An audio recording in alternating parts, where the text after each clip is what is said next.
This is Roger Everett and his beautiful wife. So Paul sails for Rome. And when it was decided that we should sail for Italy, they delivered Paul and some other prisoners to a centurion of the Augustan cohort named Julius. And embarking in a ship, the Adramyttium, which was about to sail to the ports along the coast of Asia, we put to sea, accompanied by Aristarchus, a Macedonian from Thessalonica. The next day we put in at Sidon, and Julius treated Paul kindly and gave him leave to go to his friends and be cared for. And putting out to sea from there, we sailed under the lee of Cyprus because the winds were against us. And when we had sailed across the open sea along the coast of Cilicia and Pamphylia, we came to Myra in Lycia. There the centurion found a ship of Alexandria sailing to Italy and put us on board.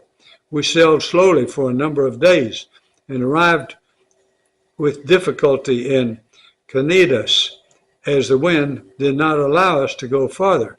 We sailed under the lee of Crete off of Salmone. Coasting along it with difficulty, we came to a place called Fair Havens, near which was the city of Lasea.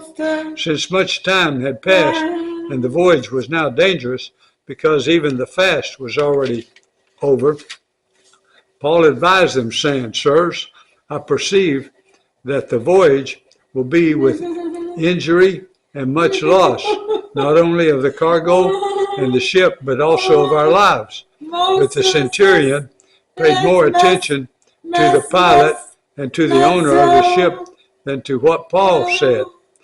And because the harbor was not suitable to spend the winter, the majority decided to put out to sea from there, on the chance that somehow they could reach Phoenix, a harbor of Crete, facing both southwest and northwest, and spend the winter there. Now, it's my sweet wife. Now, when the south wind blew gently, supposing that they had obtained their purpose, they weighed anchor and sailed along Crete, along to the shore. But soon a tempestuous wind called the northeaster struck down from the land, and when the ship was caught and could not face the wind, we gave way to it and were driven along, running under the lee of a small island called Quada. We managed with difficulty to secure the ship's boat. After hoisting it up, they used supports to undergird the ship. Then, fearing that they would run aground on the Citrus, I guess, they lowered the gear, and thus they were driven along. Since we were violently storm-tossed, they began the next day to jettison the cargo, and on the third day they threw the ship's tackle overboard with their own hands.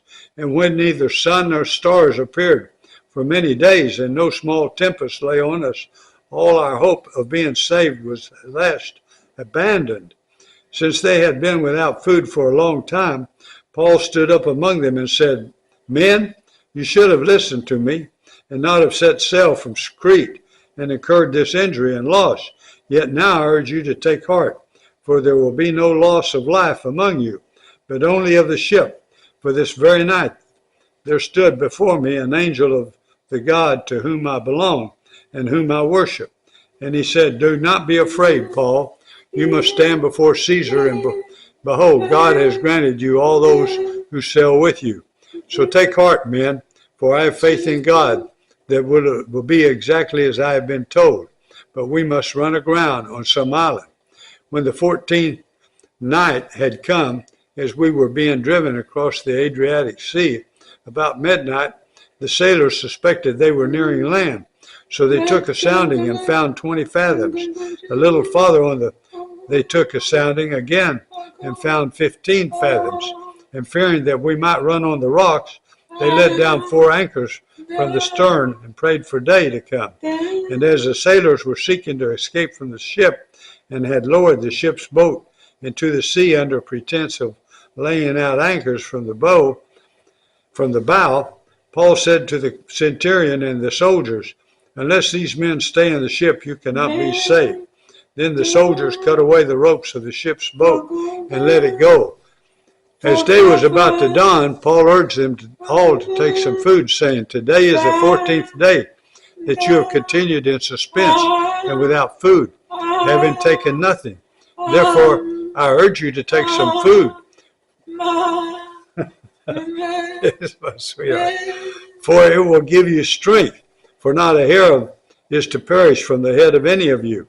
And when he had said these things, he took bread, and giving thanks to God in the presence of all, he broke it and began to eat. Then they all were encouraged and ate some food themselves. We were in all 276 persons in the ship, and when they had eaten enough, they lightened the ship, throwing out the wheat into the sea. Now when it was day, they did not recognize the land, but they noticed a bay with a beach, on which they planned, if possible, to run the ship ashore. So they cast off the anchors and left them in the sea, at the same time loosening the ropes that tied the rudders. Then hoisting the foresail to the wind, they made for the beach. But striking a reef, they ran the vessel aground. The bow struck and remained immovable, and the stern was being broken up by the surf. The soldiers' plan was to kill the prisoners, lest any should swim away and escape. But the centurion, wishing to save Paul, kept them from carrying out their plan. He ordered those who could swim to jump overboard first and make for the land, and the rest on planks or on pieces of the ship. And so pieces of the ship. And so it was that all were brought safely to land. Okay, a heck of a voyage, wasn't it? And so that ends the reading of Acts 27. All right, and now we're turning to Revelation, the 8th chapter.